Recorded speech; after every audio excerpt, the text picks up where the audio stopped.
it was last Thursday, Dr. Marie Ange spoke to a number of parents and students also who came to the meeting.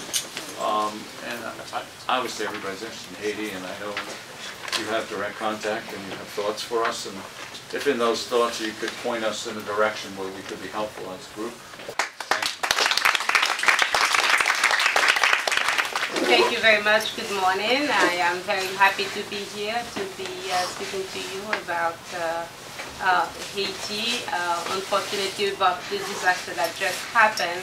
But I also had over, for a number of years, I've been going to Haiti to do some work on kids who basically were born with facial deformities, namely, probably you have not had the opportunity to see those, but namely kids born with cleft lip, cleft palate, and other scars that result from burn and other traumatic injury that they had.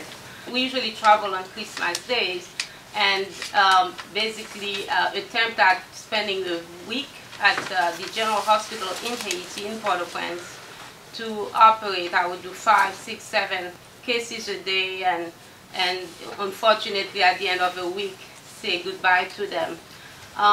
In this process, my daughter, who went to the French American school, had used this opportunity to collect toys, clothes, vitamins, eyeglasses from everyone in our neighborhood and from the schools and from our church, to basically bring along with us and distribute those to orphans in Port-au-Prince areas and in the hospital. So this has really been a joy. And in fact, about a week before the earthquake, I was in Haiti doing exactly what we've been doing, except that my daughter was not with me, and in addition to helping those kids, I did not operate, but I took care of them. I went to the hospital, made around with their physicians, and fed them and played with them. I will be more than glad to answer your question. But before I go to your question, I would like to talk a little bit about the hospital that I am trying to put together, the team of experts I'm trying to bring together to Haiti to found this hospital. I found out there was so much outpouring of support from every university, and I am left speechless. And this morning I have the proposal, if any of you want to take a look at it. Basically, I am going to bring it to Einstein, which is where I hold a faculty position, so they can give me the okay to submit it to Dr. Paul Farmer. Probably some of you may have heard of the name. So since he is in the position to give me the okay to proceed with the project. Do you know if anybody else is trying to help the people of Haiti get back on their feet, or help them with home living instead of living on the streets in their cars? Red Cross and a number of other organizations are calling to action to get some tents, essentially because whatever they're using is not going to protect them from the rain and from other intemperies. So it is, yes, they're trying their best. But unfortunately, in situations like that, you have so many. There's only, you're very limited into what you can do. You will have to serve over 250,000 homeless. It is not easy even to bring them. We have also a problem with plane landing in Haiti. It's a very, very tiny airport. So we have 1,000 airplanes waiting to just land, and they're just, it's very chaotic at this point. But everyone is really trying to do their best. So when they export them up here, where do they go? I believe anyone who would come to the United States would somehow have some situation in place to receive them.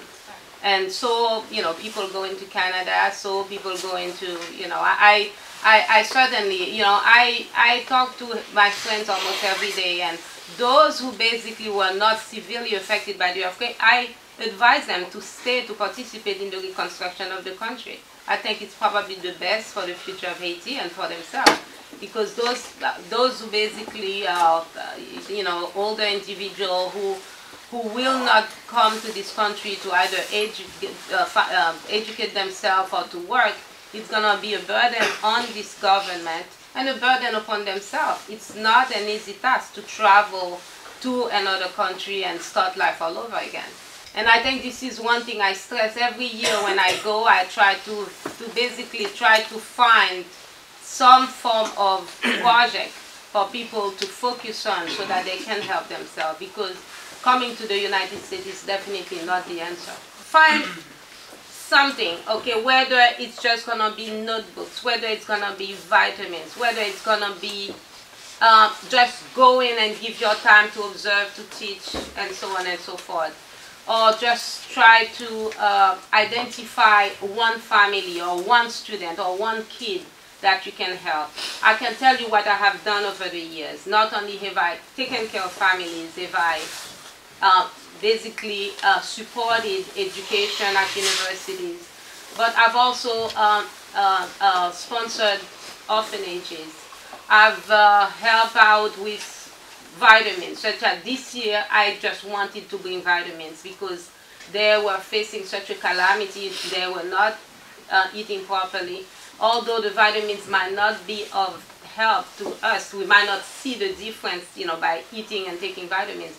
But in Haiti, one pill of vitamin A can essentially help a child, you know, make a difference being blind and not being blind. In Haiti, even $25 a month make a big difference. It just gives them hope. Hope that although they may spend the entire month without anything, and they just have these $25 that they can count on. And one thing I will specify is that despite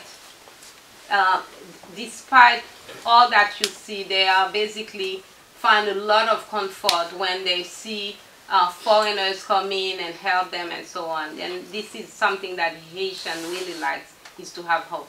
Sounds like vitamins is something that's high on the list, and I think everybody would have no difficulty getting some vitamins.